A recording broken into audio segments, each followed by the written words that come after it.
We've talked before about how when I see someone off the road and in the ditch, and part of me wants to get off my high-flying platform and join them, which I shouldn't. Not necessarily that you shouldn't. Sometimes law of attraction has brought you right to that spot in the same way that you have a question and we have an answer. Law of attraction works that way. Lots of universal forces. You know, it's really interesting. The remarks that we just made about how you are chosen and your very first question about how you are chosen. That's true. Someone needs something, and of all the people in the vicinity, there is someone who is not just a good vibrational mix for that, not just good at helping in that way, but open and receptive to the call. So we would never say you shouldn't be there. It's helpful if you're tuned in, tapped in, turned on when you are there. Yeah. Because I've always been the type of person that wants everyone to be turned in, tapped in, turned on. Yeah. And I find that with my family, you know, I'm always there, I'm always helping. And then there's part of me that wonders. Well, we want to nitpick just a little bit. Being there and being there are two different things. Next. Just because your body's there doesn't mean that you are a vibrational advantage to them. Okay. And unless you have been tending to your own vibration and know what alignment means and are under the influence of your own non-physical resources rather than just knee-jerk responding to things. In other words, the most well-meaning, sticking their nose in everybody's business, meddling personalities in the world who would say, I'm always there for everyone, we would say, and mostly you're no help at all. We're not talking about you, just a little bit. But if you have this awareness of what's going wrong in people's lives and you are really a vibrational match to that, then you're not under the influence of your inner being, and you're certainly not in their camp of what they want. You're in their camp of where they are. And when you shine your spotlight on that, and so your help is completely about whether you are tuned into the energy where you have something to give, or whether you are invested in their problem when you have nothing of value to contribute. Really important distinction. Really, yeah.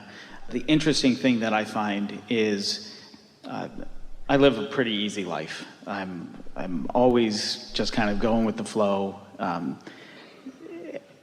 And you see that as a good thing? I definitely see that as a good thing. You sounded a little apologetic. Well, I know there are a lot of people that struggle. Oh, so you are apologetic. I'm sorry. Don't be sorry, that's apologizing. But what we mean is we want to make that distinction, is that, you see, you can't get sick enough to help sick people get well. And you can't get poor enough to help poor people be prosperous. And you can't become confused enough to bring clarity to the world. It is through your thriving, which comes through your connection, that you have anything to give.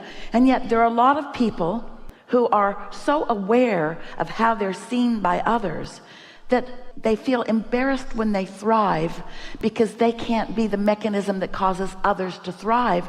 Not necessarily right now, this red hot minute, but it is through your thriving that you give them the opportunity to know that thriving is possible. And it's through your thriving that you practice being connected to the source energy, the energy that creates worlds, which you can flow in the direction of anyone.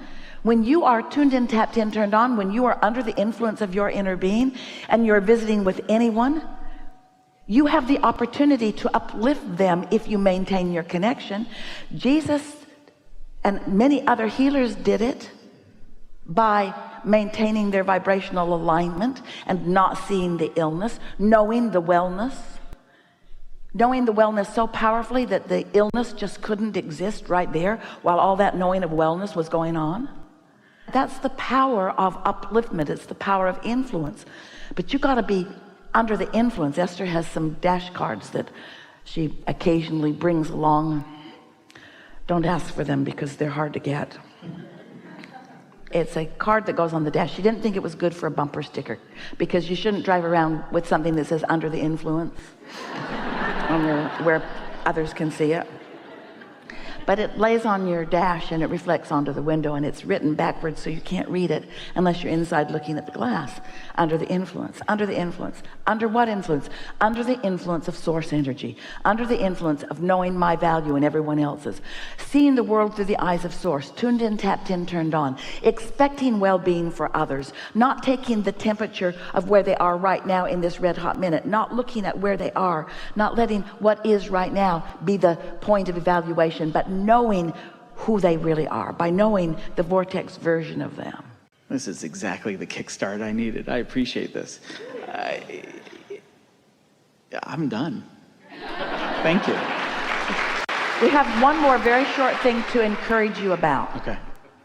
The people in your world who are not in this moment in time or in a moment in time, because this alignment is not like a college degree where once you get it, you've got it forevermore. There's not a plaque on your wall that says aligned. It either is or it isn't in the moment, and you can tell by the way you feel whether you're in alignment under the influence of your source or whether you're under the influence of something else.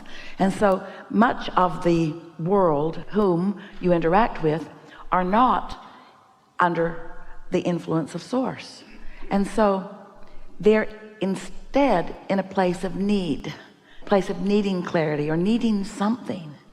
And when they are in that needy place, they're looking at things differently than we are asking you to from your place of alignment. Because when they need something, they want it from you. And when they want it from you, they want it and they want it now, and they may resent you if you don't just get down there in their trench and wallow with them and give them whatever you've got.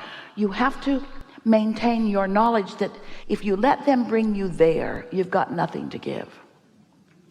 Here's an example. It's not a heart-wrenching example, so you'll hear it easily. So Jerry and Esther often, when they were traveling and dining together, moving from restaurant to restaurant across the country, often there would be a particularly aligned person interacting with them. And Jerry would say, Esther, this is our one, will you do it? So what they would say is, every month, it was really just about every day, every month we have a family tradition where we choose our very favorite waiter or waitress, and we give them something special, and you're it. And then they give them $100 in addition to what they'd written on the tab, just to thank them for their brightness in the world. And there was a particular place in their hometown where they went often, and the word kind of got out. And people started fighting over who would get to wait on them, and it became a little awkward. But another very common thing that happened is someone would come to their table and plead their needy case. My rent's due, and my roommate moved out. Enjoy your meal. I got 2 flat tires this week. I had to hitchhike to work. And Jerry would look at Esther, and Esther would look at Jerry, and one of them would say to the other, or sometimes it was unspoken, they don't get it. They don't get it. The universe responds to you the way you feel. And Jerry and Esther did not want to give distorted point of view. Now hear it. Anytime, knowing what you know, you go to the aid of someone who's not in the vibrational place of letting it in on a really regular basis, and you give them the impression that that's how the universe works, that you will give them what they need. Now, we're not saying don't be kind, and we certainly would not deprive anyone of anything. We know there are times when you just move in and you do whatever you can, and if you're tuned in, tapped in, turned on, you can do it all day, every day to whoever comes across your path. This isn't about the action. This is about what you're really giving them. Because you really do not want to be someone who says, I do this for you because I see you cannot do it for yourself. That is not the message that you want to give. The message that you want to give is, there are resources. Your opening words were, what was your opening word? About support? Support. There is universal, non-physical support beyond our ability to put it into words, and every single person has direct access to that.